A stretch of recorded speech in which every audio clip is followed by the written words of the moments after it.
All righty, we are live. Welcome back, everybody, to another episode of Sports to Suits. My name's Amanda Banks, and I have got a very special guest today, Herb Lang, on with me, where I highlight former athletes that are doing some amazing things in the business community. And today, I can't think of anybody else better to have me on this call. One, to share your story, but also to spread a little joy and kindness to the world. So that is our goal on this call. If you are tuning in, please drop a comment so that we can give you a shout out, or we know where you're calling from. It's always, or you're tuning in from. It's always exciting to hear where people are listening in from. But Herb, as people are popping in, why don't you just give a little bit of a background on yourself so that people can get to know you a bit better if they don't already know you? Well, first of all, Amanda, thank you so much for letting me be a part of your platform. And I'm, just super excited for the connection that we made and all the things that you're doing for people like myself, former athletes, and just people in general in the community. A little bit about myself.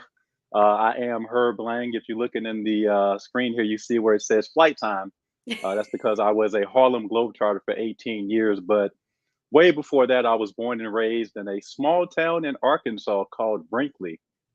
Brinkley sits right between Little Rock, Arkansas, and Memphis, Tennessee. And if you blink, you will miss it. So if you're driving down I-40 and you miss that exit, you're probably going to have to drive up about 10 or 15 miles just to turn around to get back to my hometown. But it was a great place where I grew up in Arkansas. My mom had me at a really young age, at the age of 17. By the time she was 25, she had six of us. Oh But my goodness.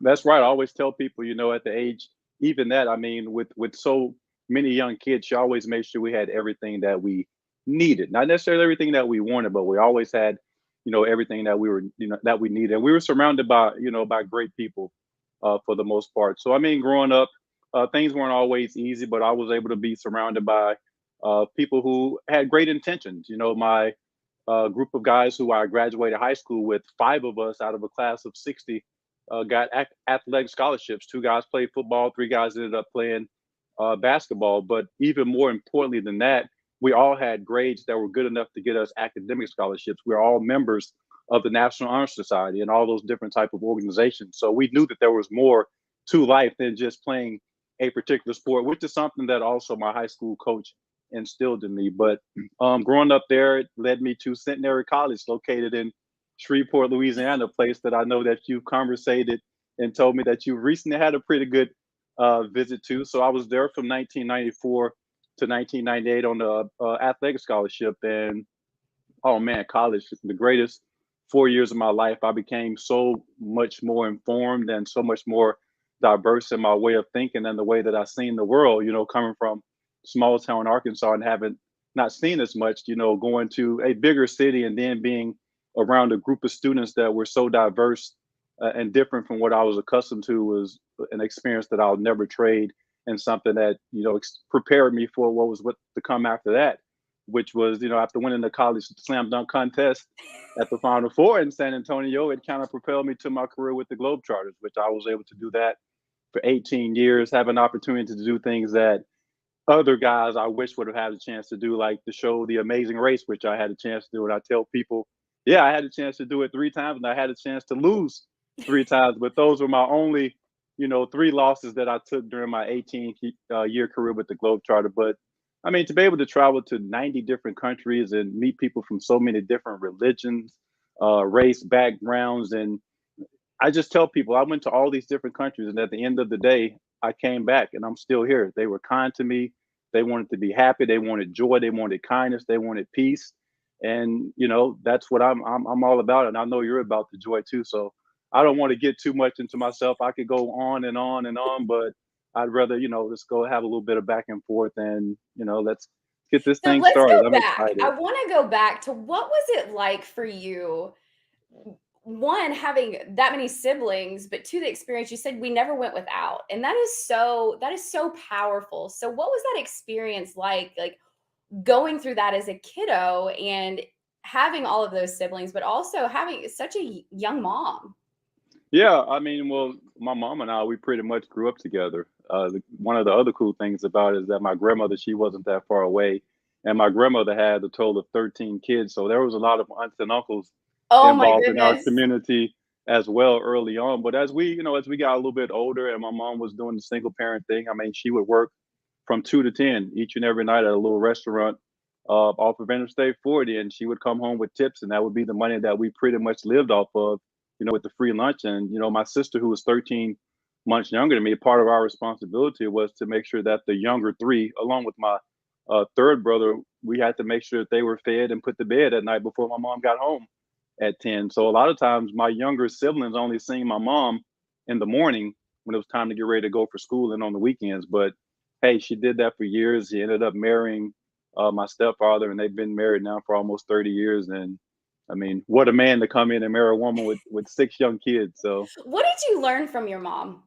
What are I'm sure you learned a lot, but what are some of the lessons that you learned just as a kid, experiencing that with her? well, I learned what things that were important. I often reflect, even when I go back to Arkansas sometimes. Every time I go back, I always take a trip back to the housing project that I lived in up until I was 10 years old. And I remember, that first place that I remember living in. And even when I think back, I don't remember not having a lot of things. I just remember a lot of good times.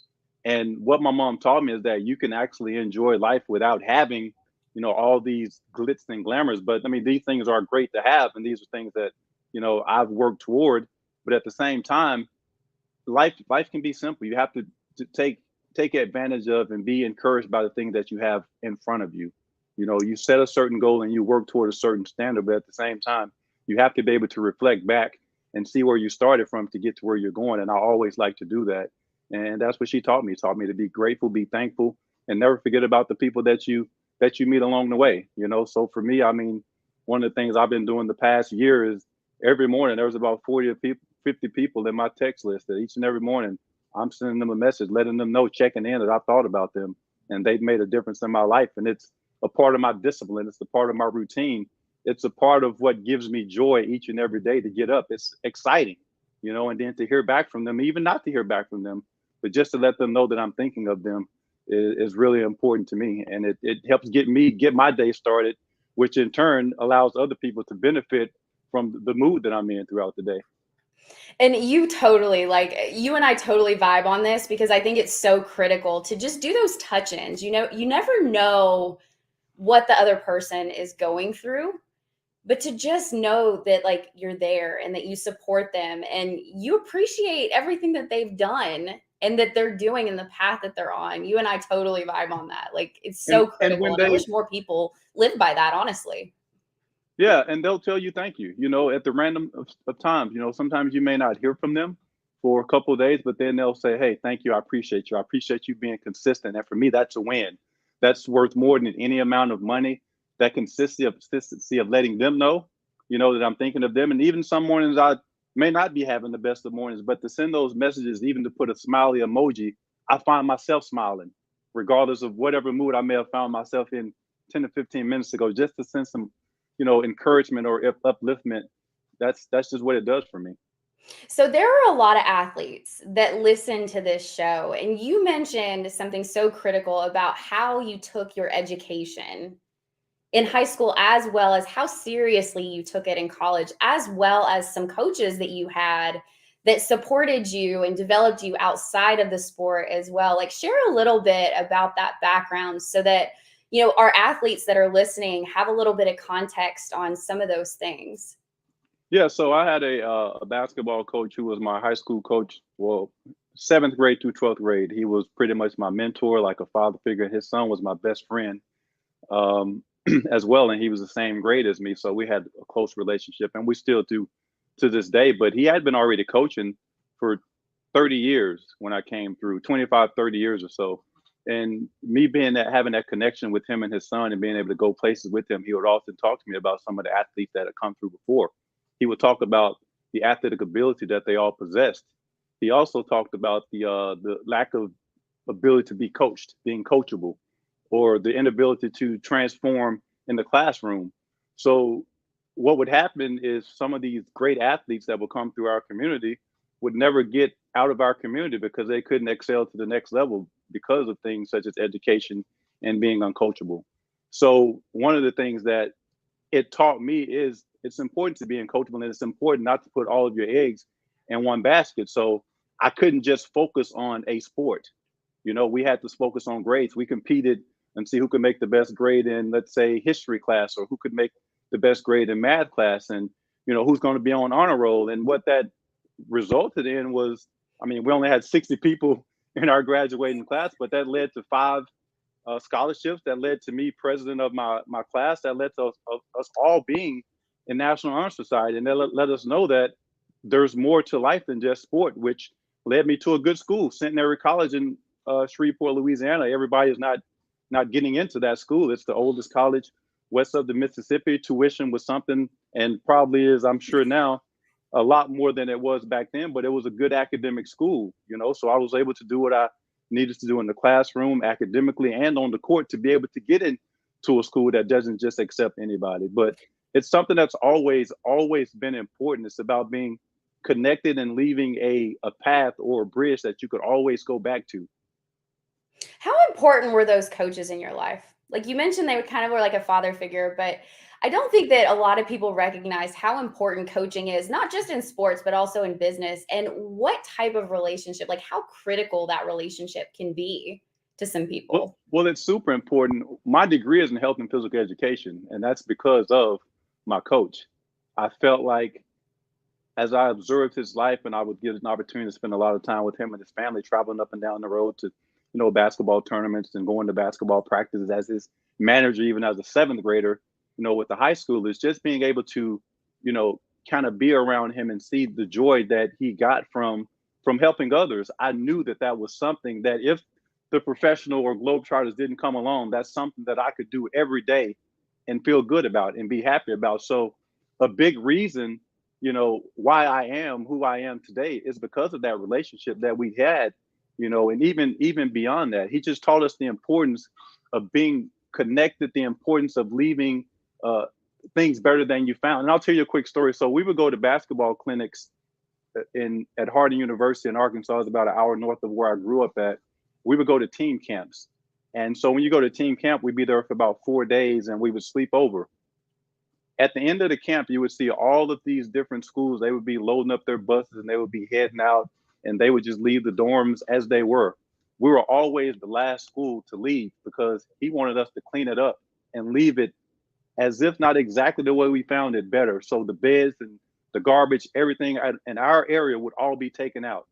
And we didn't really understand it. I didn't understand it for a long time, but as I got older and I got into college, it's something that stuck with me. Whenever I would even go to a locker room in another town in college, or in high school, or even with the Globetrotters, I was always trying to clean up my area, and even the sinks and things like that. That's just something that he taught me, and I think it's a lot of why I am today. I'm disciplined. I think that I try to carry myself in a way to where others, and that's something that you can't, that you have to build that, but it takes practice, and it's something that we're all capable of doing. But those are just little things that he instilled in me, and that's a part of who I am today. He instilled the importance of communicating. Sometimes in basketball practice, there would be 2 hours pass where we wouldn't even touch a basketball. He would just talk to us the whole 2 hours, and he would say, "You're practicing. You're practicing right now." He would just talk to us about life, talk to us about what to expect when you got to colleges, relationships, what's getting people sent back home from colleges when they got there. And to be honest with you, everything that happened pretty much in college, he had already prepared me for the parties, the dating. Oh, yep, coach said that was going to happen. Yep, he said that. So I knew how to deal with things because of It was people like him. awareness. It was awareness to some of the things that you were going to experience, and having that good role model that poured into you, not just as an athlete, but also as a human. It's super, super important. And it's also important in coaching too, as I reflect on my couple of years of coaching and playing with the Globetrotters. Everybody needs a different type of coaching too. Everybody can't be coached exactly the same. Even if you're coaching like youth sports and some of the clinics and stuff that I run, I know that I can't talk to some kids the way that I can talk to others. Some need a little pat on the back more than others. And to be a good leader, you have to be able to recognize these type of things. These are the things that are able to bring a team, a group, or individual together by knowing that you understand them. You're able to sit in their situation, their circumstance, for a certain amount of time and see where they come from. you know how they want to be approached because you know how you want to be approached if you were in their situation. So it's just super important, and that is coaching on all levels. And it doesn't matter if it's in sports or business, like it Doesn't applies all the way around. doesn't matter. Some people are going to walk in that office, and you already know when they walk in what kind of mood they're in, if it's been a bad day. And some people are really good at just coming in every day and not showing any emotion, but you know how to deal with them because you've observed, you paid attention, you got to know them, you had conversations with them, you found out about their family, you found out about what kind of people they are or person So that they are. you mentioned you felt super well prepared for some of the ancillary things that happened in college, like the parties and all of that stuff. What were some things that you were not prepared for? So we've got a lot of student athletes that tune into this show, and I like to ask that question because, you know, that's a big going from high school to college in general is a big transition, but I would imagine incorporating college athletics is a big challenge to go through as well. So if you felt like you were prepared, what were some things that you may not have been prepared for? So I'm glad that you asked this question because I'm getting ready to go speak at the University of Arkansas here next month, and I get a chance to speak to college kids because I have had college experiences. And one of the things that I was not prepared for was the financial part of it. I Mm. mean, walking into the college student union building and seeing all of the visas, the Mastercards, the Discovers, and basically what they're doing is giving me a mug or a T-shirt to sign all of my information away. And me coming from a background that didn't have a lot of money, I was lucky enough to have like a car to get me back and forth. Not a super expensive car, just one enough get me back and forth on the weekends. And so basically, I ended up with about 4 or 5 credit cards that eventually I couldn't pay for. And I had no credit going into that situation, and I had no real information on should I be getting these credit cards or should I not be getting them. I just kind of took it as free money. As I journeyed through learning about these credit cards over the course of my 4 years uh, of college, of paying them off with some of the student grants and stuff that I got, and getting them back to zero, but then having things come up. Back at this time, you weren't able really to generate income as a student athlete, so there was no, you can get paid for this and that. It was a Pell Grant was basically my money each semester. So that's kind of how it was. And so once I got out of college, I had debt beyond student debt that the general student would get. I was on athletic scholarship, but I had real financial debt, like a few $1,000s of credit card debt coming out of college that I probably wouldn't have had if I had been better educated when I first came into college. And that credit situation ended up following me around for about 5 years. It took me a good 5 years before I got my credit to where it needed to be. And that happened pretty much the day that I walked onto campus. And I When do would tell you think people, people need to teach this? Like, there's a debate immediate in high around like school. when to teach this, but for me, I'm like the sooner the better. Young kids have the ability to understand how all of this stuff works if taught correctly. Are you in the same mindset? Do you think the sooner the better? I think the sooner the better. I've had these conversations with my son who's 16 years old. We've had, conversations about, parenting and what it, costs to raise a child. And, we've actually had physical money out here, like tokens, like, okay, this is what you're making a month. Let me take this. This is what that's going to cost you. What kind of car do you want to drive? Oh, that's going to be about that much. Just the real live, okay, let's say you got a credit card and this car breaks down and you have to put a couple thousand. Are you willing to do that? Or do you have something, just like real life stuff? And I don't think it's not too early. I mean, this was 15 years old. He's 16, almost 17 now when we had this conversation, but I think he really got a good understanding of, actually having physical money, taken from you, whether you want it or not. This is what you have to do to survive. Is critical, especially with NIL. So now that these student athletes have the opportunity to make money, if they don't know how to protect that wealth, it's going to become amplified. It's going to become a huge problem. It's absolutely going to become a huge problem. And these athletes also have to be sure who they surround themselves with and who they're getting their information from. We all know stories of people who have, put their trust in family members and whatnot. But I mean, I'm not saying that we don't have to take risks, but we really, really have to be smart. And I'll say just don't put everything in one basket.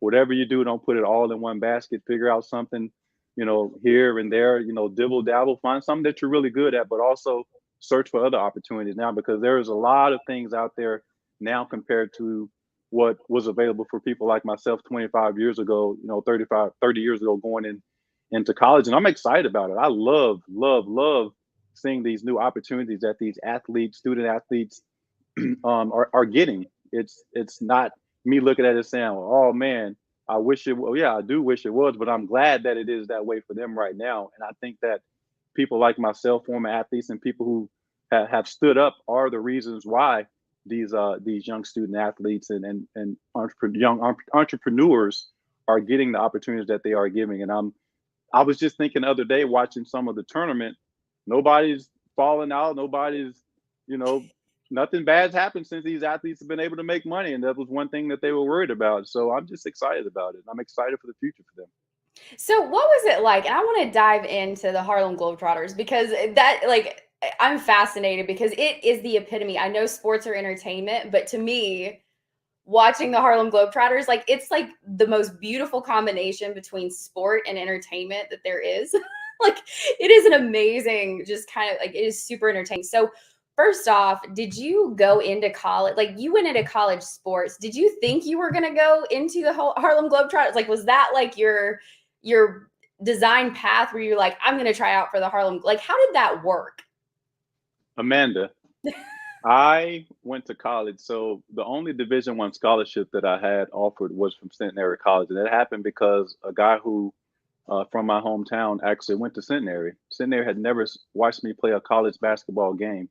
I simply Mm. got that Division I scholarship on hearsay. I had a couple of NIA Division II schools around the state of Arkansas that offered me, but they were the only Division I school. So me going to the Harlem Globetrotters or any other professional team going into college was a dream, but really not a reality. So fast forward, getting to college was quite the challenge itself to get to where I had achieved. But once I got there, I didn't play much my freshman year, which I probably should have redshirted looking back. But I learned a lot. I was able to get some game time action. But going into my sophomore year, I was able to play a little bit more. Junior year, exploded, led the conference in scoring, and then I'm beginning to think maybe I can, go to the NBA or something as I begin to receive these accolades as first team all conference, preseason conference player of the year, top NBA prospect. And what happened was, my senior year, after having a really, really great junior year, I had a coaching change, which it all worked out. Everything happened for a reason. I was able to have those coaches in my life for those 3 years, which they helped me tremendously. They gave me an opportunity. But then my new coach came in, with a different strategy, a different game plan as to how he wanted to play the game of basketball, which was pretty different from the up and down pace that my previous coaches had me accustomed to playing. So my scoring average dropped about 3 points. But what happened was the coach, Coach Kennedy, Billy Kennedy is the name. He was a coach at A&M just a few years ago. He was able to get me into the college slam dunk contest at the Final Four in San Antonio back in '98. So I ended up winning. The guy from the smallest Division I school in the country at that time, Centenary College, ended up winning the college slam dunk contest on ESPN with the legendary Dick Vitale screaming my name. He's the big man on campus. I mean, it was a dream come true. And so at this point, what happened was I go back to campus after winning the dunk contest. Everything was great. I had another semester of school left, and during that same time, the NBA had a lockout, which didn't allow for a guy like myself from a small school who, wasn't a big time known player, but just had won the college dunk contest.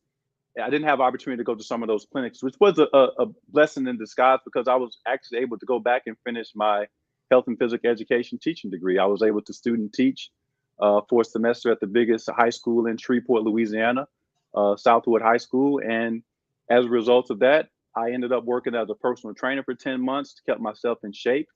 And the way that I became a Globetrotter, a guy who went to my school, ironically played soccer. We became best friends freshman year, really great friends all the way through college. We became roommates after college. I was working as a personal trainer during the time we were roommates. He ended up going to the Globetrotter game at our campus, at our gym.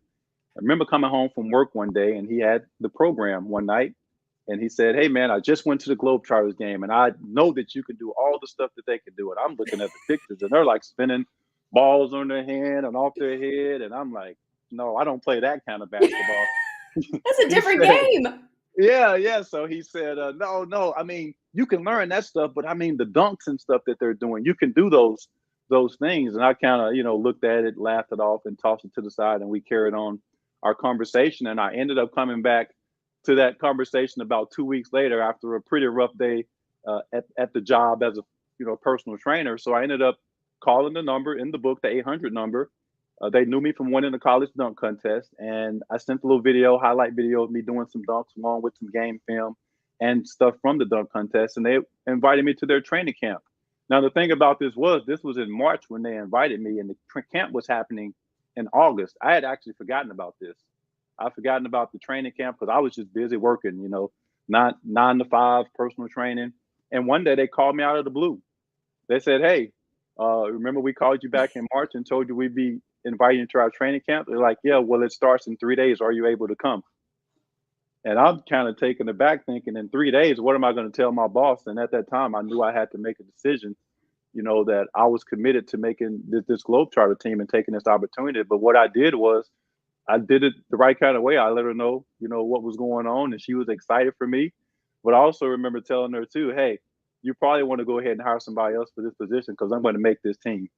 So the way that the opportunity came was someone else believing in me more than I believed in myself. They presented that opportunity to me, which is a lot of what's happened to me in my life. Alan, a little 5'6" Asian, soccer player who's one of my best friends in the world, walking up to a coach of the Globetrotters or someone on the staff asking, "What do you got to do to be a Globetrotters?" was not typically ideal 25 years ago. Since then, there have been more diversity with the team as far as women, Asians, and anybody could play for the Globetrotters, which has always been that way, but even more so now. But back then, he's walking up asking how to become a Globetrotter. He had to quickly let them know that it wasn't for him, it was actually for me. So again, I mean, that's just about the kindness, and him doing that actually changed my life. It put me on the course of where I am today. And probably if that happened, I wouldn't be sitting here talking to you right now. I wouldn't have traveled to almost 90 countries around the world. I wouldn't have met President Obama twice at the White House. I wouldn't have spun the basketball on Pope Francis's finger at the Vatican. Things that people dream of. Like, so many things wouldn't have happened if it were not for Alan taking a stand for me. And that's what life is all about. And him doing that for me allowed other people's dreams and visions to blossom. Things that they've instilled in me get to be instilled in other people as a result of my journey. Because I get all the time, and I would get through my career when I would travel places, people love seeing the photos and the pictures as they live vicariously through me because they know that I'm real. We grew up together. And I always like to make them feel included in everything that I do. So you are talking like community connections, like that is the key, in my opinion, to everything, is those good quality connections in the community that's willing to help open doors for people. Like, it's We everything. we tend to find ourselves competing against each other too much instead of wanting to help each other. And for me, I always love seeing my friends, people that I'm connected with, just people in general in the world. I love seeing people happy. I love seeing joy. I love seeing the smiles on people's faces because the smiles on people's faces look the same right here in Sacramento as they do in Nashville, Tennessee, as they do in Argentina, as they do in Uruguay, the United Kingdom, anywhere. These kids smile, the joy that you're able to bring to people just by doing something generous and making them happy. There's no amount of money that you can put onto it. And that's something that I've learned from traveling to all these different places.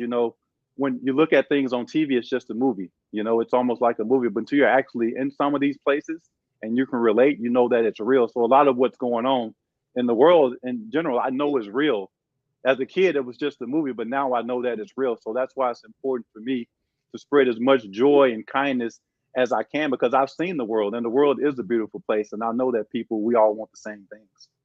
So I'm like starting to get emotional here, but I think it's so critical what you're saying because you said like competition can be such a beautiful thing at times. It can help drive us into, success and results, but it can also be such a negative thing. And if people would just lead with more joy and kindness and all the things that you're talking about, we can all get to the places that we're looking to go. I absolutely agree with you. Like everything that I'm working on, even with some of my former teammates and stuff, it's all about bringing us back together because one of the things that also happens with athletes is, for example, myself as a Globetrotter for 18 years, you got guys that have done 10 years over the course of that career. You know how many people that they've spoken in front of? You know how many countries they've traveled to? How many hospitals that we've visited? How many smiles we put on people's faces? How many dignitaries we've shaken hands with? And this has all been arranged for us. And we show up and do what we need to do. What happens is when your career ends, for the most part, a lot of guys still have the same voice. They still have the same joy. They still have the same feeling of ambassadorship, but they lose the stage. It becomes smaller. Why does this stage have to become smaller? Because a lot of guys tend to have somebody to put that together, which is fine. But my vision is that you get to have your voice again. You don't get to go off in hiding. You still get to share with the world, your vision of it and how you were treated as you traveled the world, and you're still here to tell about it. So my vision is bigger than myself. I want all of these guys, to know that I care because I know that I had experiences that they didn't get to experience. I remember times on the Amazing Race and some of the outtakes. I would talk about how, yeah, you're getting a chance to see myself and Big Easy, who are two current Globetrotters, but there's about 28 other guys who are just as fascinating, just as kind, just as intriguing as we are. I wanted to make sure that they had a chance for their voices to be heard and them to be recognized. And still to this day, that's something that I'm still passionate about. Even with, for example, the Facebook group that I started actually before COVID. Before COVID, I had started a Facebook group for anybody who had ever been an employee of the Globetrotters. That means if you were an acrobat, a dancer, if you worked in the front office, if you were a part of this organization, if you played on the opposition team, you get to be a part of this group and we get to support each other. So I started that before COVID. I think that we had about 40 or 50 people in the group. And once COVID started, oh man, by the end of it, we had about, I think, 250 people in our group. And we were meeting at the height of COVID twice a week, just supporting each other, connecting, squashing beefs that we thought that we had. And that was something that meant a lot to me. And still, guys, even from that amount of time when we were doing twice a week, where it got down to one time a week, to where guys are now still able to realize that they didn't have problems that they thought they had. They're actually able to work together and partner up on certain things. And they realize that we're better together and we're stronger. And, again, that's what it's all about. Kindness is free. It doesn't cost me nothing to take a little bit of time, to connect with guys who have been a major influence in my life and just people in general. That's why I say the world. I've traveled the world and nobody hurt me. I made them smile. They made me smile. We had a good time. And the only thing that we hoped for was an opportunity to keep on smiling and maybe meet again sometime. And that's still how I live. So let's take it back to when you went from college basketball to the Globetrotters. That is a totally different vibe, totally different, in my opinion, kind of sport almost. I mean, you're going from standard basketball into now of like not just playing basketball, but also doing all of these amazing skills and tricks and, more of an entertainment aspect. What was that transition like for you? I'm glad that you asked There me we go. that. I'm glad that you asked because no, it was quite the transition because during my career as a Centenary College basketball player, I was taught to play the game the right way, fundamentally sound, dribble, no behind the back, none of that kind of stuff. I mean, I could, as far as catching alley oops and dunks, but basic basketball, we weren't really taught, spinning the basketball on the finger and the things that could come along with that. So that's why when Alan came to me about becoming a Globetrotter, I'd seen the videos. My great grandmother, she loved the Globetrotters. We would always watch the Globetrotters on Disney Wide World of Sports. So that was my experience. And I thought that these guys were amazing. And there was no way that I could do the things that they could do. So when I got to training camp, first of all, when I got to training camp, it was all competition. There's no tricks involved. They brought in 30 guys when I first got to training camp. At this time, the organization was really, really big into the competitive aspect of the game, and we would go around and play colleges. So I was brought in as a competitive player who was a, slam dunker. So at this training camp, we eventually weeded it down to about 8 players that they were going to keep from that. From those 8 players, they brought in, I think, about 20 veteran players who already were coming back were seasoned vets. And that's when the training camp totally shifted. There was still training as far as regular basketball, but this is when all the 3-man weaves and the spinning the basketballs, and it was a little bit overwhelming, I must admit. In the beginning, I had to kind of take a step back. Like, it blew your mind, I bet. It blew my mind. I was thinking there's no way that I'm really going to make this team if I have to learn to do all of this stuff that they're doing. But at the same time, in the back of my mind, I remember that I was making $7 an hour working as a personal trainer in the gym back home. Not that the Globetrotters was breaking the bank. I was making more, doing something as a Globetrotter than I was as a personal trainer. But at the same time, it was overwhelming. So what I did is what I always do. I took a step back and I learned from the back. I observe from the back. I lead from the back, and then I'll move forward. So I just take a little bit of what I see other guys doing, incorporate it into myself, my routines, get with them. If one guy's really good at spinning the basketball in his finger, I'll spend, 5 or 10 minutes over there with him. If there's a guy who's good at, just learning a little bit of everything. And I think that was one of the key factors that kept me with the Globetrotters for 18 years, because coming in as a slam dunker, former slam dunk champion, you're not going to be able to do that forever. My slam dunking was probably started to decline about 8th or 9th year. But what I was able to do was one of the best ball handlers on the team. I'm able to dribble on the ground like the great legendary Curly Neal. I'm able to go in front of and dignitaries. I'm able to go on Good Morning America. I'm able to go on NBC in the morning and represent the brand. I'm able to go into schools and businesses. I'm able to go into pitch meetings and talk about why this brand should be a part of the Globetrotters. So that's the stuff that other guys really didn't, branch off to once they lost the ability to, let's say jump or run as fast as they used to. When you get into a business, you have to be able to tap into a little bit of every aspect. Now, you want to focus on what you're doing, but you want to learn a little bit of everything. And that's what I did with the Globetrotters. As a player and the coach, I'm over here hanging out with the people who are selling merchandise. I want to know what you guys are doing over here. I'm talking to the people who are flying ahead of us, talking to the people in the building, because those people who run the buildings are the people who I'll be driving city to city to go to the school visits and the TV appearances in the morning. And at the same time, when you get to these venues and when you get the opportunity to meet these people, treat them like you want to be treated. When we walk into these venues, I say, hey, speak to that lady at the door. Speak to that guy who's taking the trash out. That's your grandmother or somebody's grandmother, and they deserve to be, treated as such. They're human. And the relationship that you build like that are relationships and bridges that you'll always be able to go back down at a later path. And that's not only the reason why you should do those things. You should do them because they're the right things to do, but those are just little things that you do along the way to become a part of a business and to branch out. You have to figure out what's going on, what's making this thing work. It's not about being nosy or always asking a bunch of questions, but figuring out what questions are being asked and why they're being asked. It's curiosity, and people remember how you make them feel. Like, yes, they always remember how you make them feel. Mm-hmm. I'm almost speechless in this conversation, just because your story is so fascinating to me. If we can't dive into anything, but I do have a copy of Project Popes and Presidents. So how did you get into being an author? So you used your athletic background to develop entrepreneurship skills and do all these amazing things. So before we dive into that, I want to ask you, what are your top 3 business lessons that you learned from sports? Oh man, the top 3 business lessons I've learned from sports. It's to, first of all, always be kind. Yep. Okay. Always be kind. And with that, treat others even better than you can expect to be treated. Okay.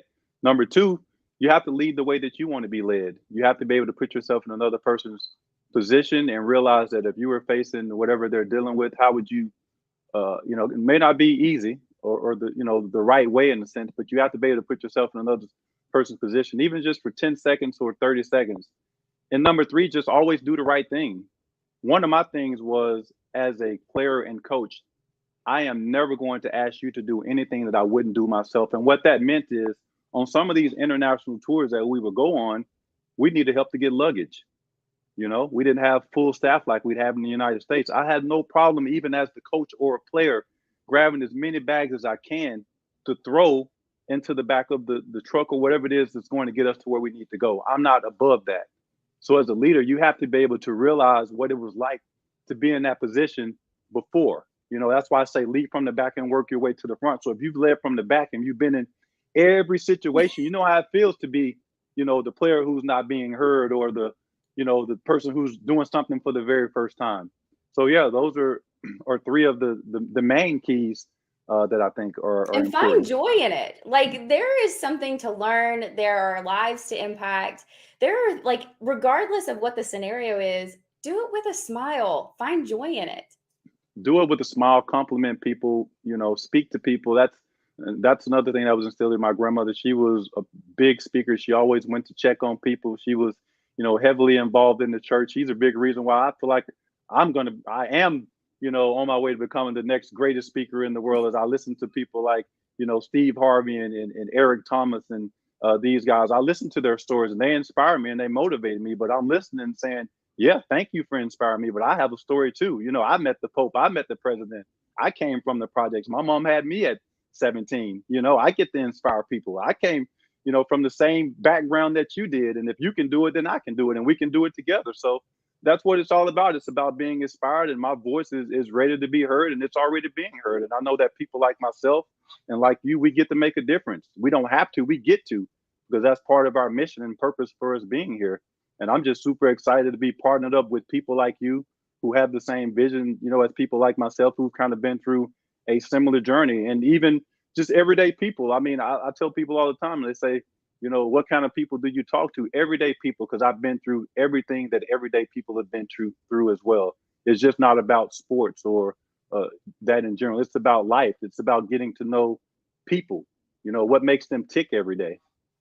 So let's talk about that transition out of sports. So you've done amazing things. You've done TV, you've done media, you've gone into entrepreneurial journeys, you've got books, books Yeah. out. So how did you, like, when you were transitioning out, were you prepared for that transition, or was it something that just kind of happened? Like, talk about the transition out I and how you went from literally sports to suits. So for me, the way that my career ended was pretty abruptly. One day I was, after 18 years, even as a player coach, my last couple of years, one day I was having lunch with one of my former college teammates, and I got a phone call from a teammate of mine letting me know that he had been released from the team. And he was, just letting me know, thank you for everything that we had done together, our partnership and whatnot. And I was thinking, man, if they got to let go of him, who was also a player coach, maybe I need to check my phone as well. So we had that conversation for about 5 minutes, and immediately getting off the phone, I checked my phone and realized that I did have a missed call. So that same day, we both got let go. And to be honest with you, it set me back because I wasn't as prepared as I thought that I was. I had done really well uh, in my retirement plan and such, but over the course of 18 years, I had always made myself available for that organization. So I didn't have any other things going on. I didn't have properties or business adventures or basketball clinics or speaking endeavors that I'd done, because being committed to them was being committed to whenever they called to be ready to go. So it was tough. It took me a solid 24 hours to gather myself, get my thoughts together. But within that 24 hours, I realized that there was a lot of people who had helped me along that journey, and there was something next better for me. So what I did was that second day, I just emailed and thanked everybody in that organization and people who had helped me along the journey. And, I got a lot of great responses back. And then I just began to think. I began to start to think about all the experiences I'd had along the way, all the people that I'd met, all the things that I had done, and all the things that I now get to do on my own. The messages that I get to share with the Globetrotters were great messages that helped me, but they weren't always my authentic messages. There were certain things that, you kind of want to stay away from, and rightfully so. When you're traveling to a bunch of different countries, you definitely want to be careful of some of the things that you're talking about all the time. And they did a great job with, helping us with that as far as, media training and being cognizant of your surroundings. But but yeah, I mean, transitioning from that, I didn't.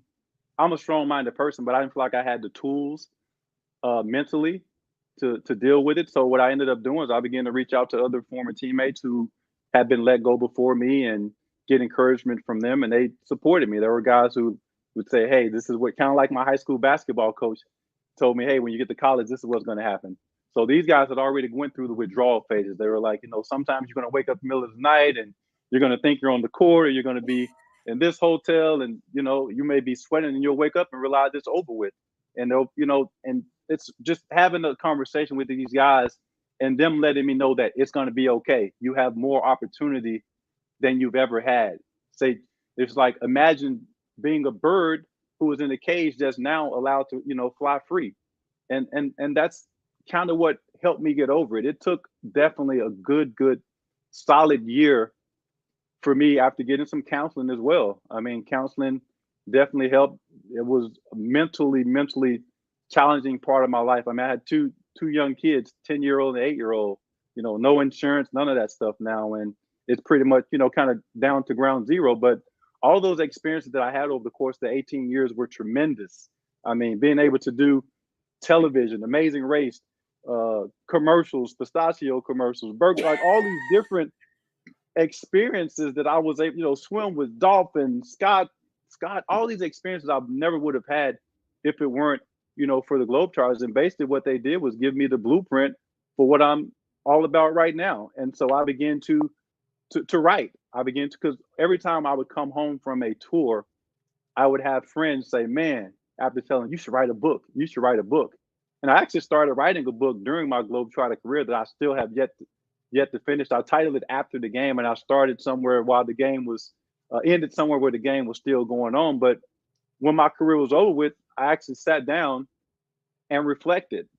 And my way of writing a book was probably the biggest, dummiest way to write the book that you could come up with. I could probably put a great YouTube video up and get a lot of views if I did one. But basically, it was me writing down about 300 or 400 of my biggest moments of my life up to that point, and then grouping them up into different categories and chapters, figured out which ones meant the most, which ones went together. And I ended up with about 14 to 16 chapters. And I mean, I really have a lot more left. That's just the first version of the book, but that's kind of how I put it together. And one of the other things that helped me is typing, being able to type.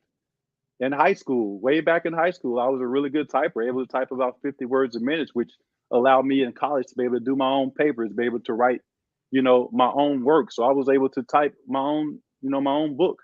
I didn't really need help. Of course, I needed with editing and things like that, but there's so much information out there now that we didn't have available, 15, even 10 years ago, that teaches you how to do everything. And as a result, I mean, I pretty much did it all myself, except for the publishing.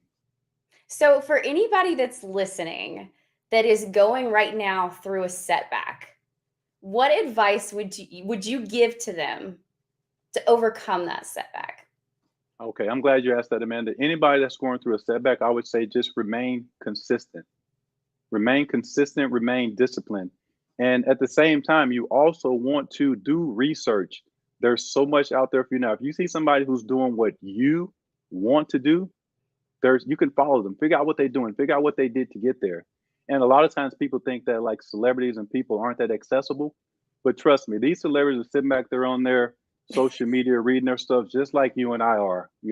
So people are listening, and don't be afraid to blow people's inbox out, because like I said, at the same time, the same way people are able to book events that I showed up for as a Globetrotter, I'm also able to do it myself. Why would I sit back and just let somebody else do all the work and wait and wonder when I haven't done anything? So you have to be assertive, you have to be disciplined, you have to be committed, and you have to take sacrifice. You have to be willing to, do without some things. There's some things I've had to do without post Globetrotting that, I'm working toward getting again. And these things are all starting to come to pass because of the groundwork I put in over the last 4 or 5 years since I've retired from Globetrotting, with the basketball clinics, with the speaking events that I have coming up. And I'm just super excited to share with the world, because I know the world is ready to hear. The world has showed me a great life, and I'm ready to give back to it. And I'm ready to let people know that the world is ready for change. Well, And it's and going you're to happen also with kindness and joy. like, I hear so many people, like, there's so many opportunities, like just so many opportunities available. And sometimes those opportunities get presented and people get fear-based and they're like, nope, we're not going to go through that door. And it's like, no, if you just walk through that door, there's so many incredible You have to opportunities there.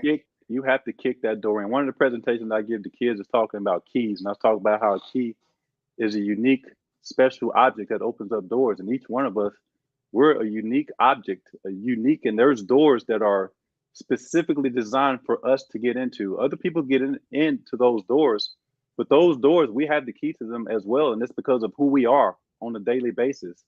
Our key, our tool, our one body gets us into these doors. And so we can't be afraid, when they present themselves. And that's one thing that I'm excited about in my life. When I've been presented opportunities, it's always been someone else giving me that opportunity. And it's because the key, the tool. And so people definitely need to understand that. And I know that's something that we both share the same sentiments in as well, Amanda.